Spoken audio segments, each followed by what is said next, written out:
পতাকা খুলে জলে ফেলে দেওয়ার অভিযোগ, সেই ছবি ধরা পড়েছে ক্যামেরায়। অভিযোগ তৃণমূল কর্মী সমর্থকদের বিরুদ্ধে। হিঙ্গলগঞ্জ বিধানসভার চকপাটালি খানপুর এলাকার ঘটনা। এখানে আইএসএফ এর একটি পথসভাকে কেন্দ্র করে এলাকায় লাগানো হয়েছিল আইএসএফ এর পতাকা ও ব্যানার। সেই পতাকা খুলে জলে ফেলে দিয়েছে এক ব্যক্তি। আইএসএফ এর পক্ষ থেকে অভিযোগ, তৃণমূল কর্মী সমর্থকেরাই আইএসএফ এর পতাকা খুলে জলে ফেলে দিয়েছে এবং তারা প্রশাসনিক হস্তক্ষেপের দাবি করছে।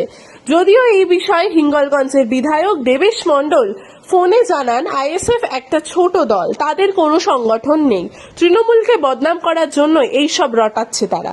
তৃণমূলের এরকম অন্যায় কাজ করার দরকার পড়ে না। প্রদীপ সরকারের রিপোর্ট।